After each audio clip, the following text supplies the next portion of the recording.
Hello friends, welcome to defence smart tracks. तो जैसे कि हम जानते हैं 17 फरवरी को एरो इंडिया का समापन हो गया और इस बार का यानी कि 2023 का जो एरो इंडिया था ये अब तक का सबसे बड़ा एरो इंडिया माना जाता है।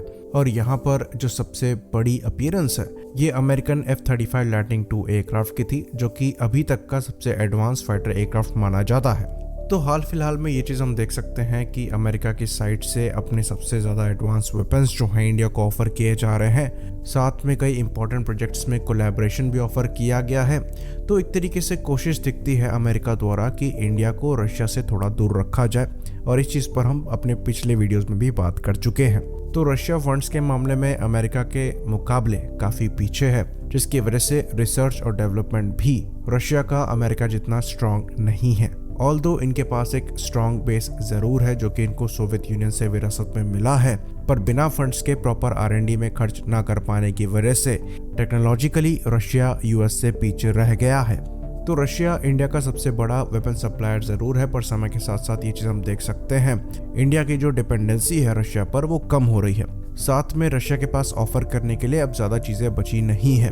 अगर आप एरो इंडिया को ही एग्जाम्पल ले लें, अमेरिका द्वारा बड़े स्टॉल्स लगाए गए थे ग्रुप में, साथ ही साथ कई इंडियन कंपनीज के साथ अमेरिकन कंपनीज के टाई अप भी थे। वहीं पर रशिया को जो स्टॉल लगा था वो कंपेरेटिवली काफ़ी छोटा था, और यहाँ तक कि जिन्होंने एरो इंडिया को कवर भी किया है उन्होंने रशियन स्टॉल्स को इग्नोर ही कर दिया, क्योंकि वहाँ पर ऑफर करने के लिए कुछ खास था नहीं, बस Su-57 का एक मॉडल प्रेजेंट किया गया था। तो इस मामले में एक तरीके से देखा जाए तो अमेरिका सक्सीड कर रहा है। पिछले कुछ एरो इंडिया से अमेरिका का दबदबा दिखाई दे रहा है। अमेरिकन जेट्स यहाँ पर आते हैं, चाहे F-18 सुपर हॉर्नेट्स की बात कर लें, चाहे हम बात कर लें F-16 की, और इस बार तो F-35 को भी लाया गया और B-1 बॉम्बर्स की भी अपीयरेंस यहाँ पर हुई।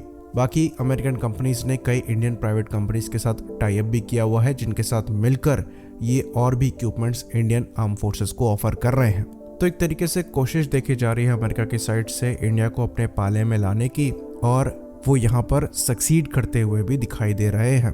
पर अब सवाल यहाँ पर ये उठता है कि क्या F-35 इंडिया को ऑफर किया जाएगा, या फिर क्या इंडिया इनको परचेस करने में इंटरेस्टेड है। तो ये चीज़ हम आपको बता दें कि फ़िलहाल के लिए इनकी परचेस को लेकर और ऑफ़र को लेकर कोई भी बात निकलकर सामने नहीं आई है। फिलहाल के लिए ये ना ऑफर में है, ना ही इनको परचेज के लिए कंसीडर किया जा रहा है। एरो इंडिया में इनका डिस्प्ले ऐसा माना जाता है US और इंडिया के रिलेशनशिप की क्लोजनेस को दिखाने के लिए किया गया था। पर यह पॉसिबिलिटी ज़रूर एग्जिस्ट करती है कि ये एयरक्राफ्ट इंडिया को ऑफर किए जा सकते हैं और इंडिया इनमें इंटरेस्ट दिखा भी सकता है।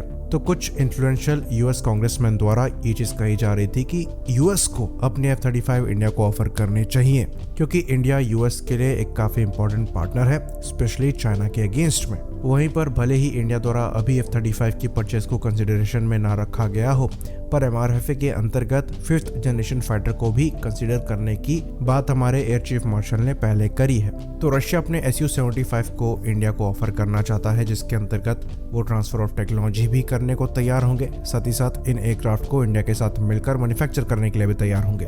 तो इनके काउंटर के अगेंस्ट में ये भी पॉसिबिलिटी एग्जिस्ट करती है कि अमेरिका अपने F-35 को ऑफर कर दे और इंडिया को अपनी तरफ रखने के लिए रशिया के सामने एक स्ट्रॉन्ग काउंटर को रख दे।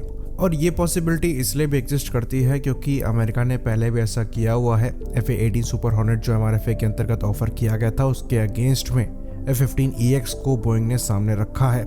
तो कोई बड़ी बात नहीं होगी कि लॉकहीड मार्टिन F-21 ऑफर को रिप्लेस करके F-35 सामने रख दे। पर जहां तक एयरफोर्स का सवाल है, तो एयरफोर्स जो है ये MRFA के अंतर्गत खासकर 5th जनरेशन एयरक्राफ्ट को कंसीडर तो कर रही है, पर कंप्लीट जो 114 एयरक्राफ्ट है वो 5th जनरेशन लेगी, इसकी पॉसिबिलिटी काफ़ी कम नज़र आती है। क्योंकि जो लॉन्ग टर्म ऑपरेटिंग कॉस्ट होता है 5th जनरेशन एयरक्राफ्ट का, वो कंपेरेटिवली 4.5 जनरेशन एयरक्राफ्ट के ज़्यादा होता है, और क्योंकि यहाँ पर ऑर्डर संख्या 100 को क्रॉस कर रही है, इसलिए 5th जनरेशन एयरक्राफ्ट को इतने बड़े नंबर में प्रिक्योर करना एक्चुअली कम सेंस बनाता है।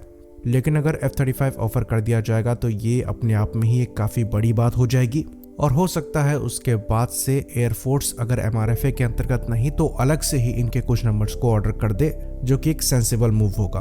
तो ये कुछ पॉसिबिलिटीज़ हैं, पर यहाँ पर जो कंक्रीट चीज़ है वो ये है कि अमेरिका कुछ भी करके इंडिया को अपनी साइड पर लाना चाहता है रशिया के मुकाबले, और ये जो कॉम्पिटिटिवनेस है ये हर लेवल पर दिखाई दे रही है और एरो इंडिया में खासकर विजिबल थी। आई होप चीज़ें यहाँ पर क्लियर हो। इसी बात पर हम इस वीडियो को ख़त्म करेंगे। लाइक करिए, सब्सक्राइब करिए। जय हिंद।